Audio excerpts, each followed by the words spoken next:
Shade અને ગોડાઉનના પતરા કાપી ઘરફોડ ચોરી કરતા ગુનેગારને ઝડપી પાડતી સુરત શહેર ક્રાઇમ બ્રાન્ચ પોલીસ કમિશનર સાહેબ શ્રી સુરત શહેર વિસ્તારમાં મિલકત સંબંધી અપડત ગુનાઓ શોધી કાઢવા આપેલ સૂચના અન્વયે ક્રાઇમ બ્રાન્ચની ટીમ કાર્યરત હતી।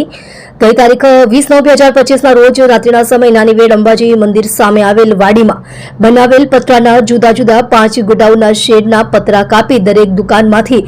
કુલ રોકડા રૂપિયા 1,73,000 તથા ડીવીઆર વગેરેની ચોરી થયેલ છે। સંદર્ભે સિંગણપોર પોલીસ સ્ટેશનમાં સંલગ્ન કલમ હેઠળ ગુનો રજીસ્ટર થયેલ છે। ગુનો અનડિટેક્ટ હતો। દરમિયાન ક્રાઇમ બ્રાન્ચની ટીમ દ્વારા ટેકનિકલ સર્વેલન્સ અને હ્યુમન ઇન્ટેલિજન્સના મદદથી વર્કઆઉટ હાથ ધરતા મળેલ ચોક્કસ બાતમી હકીકતના આધારે ઉધના જીવન જ્યોત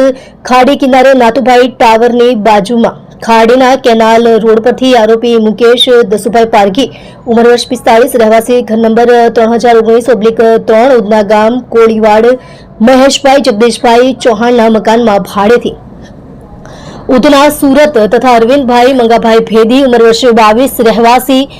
મથુભાઈ ટાવર પાછળ ખાડીના કેનાલ રોડથી લાલીનગર સોસાયટીના કાલિકા માતાના મંદિરની બાજુમાં ખુલ્લા મેદાનમાં ઝૂંપડામાં નાઓને નીચે જણાવ્યા મુજબના મુદ્દામાલ સાથે ઝડપી પાડેલ છે।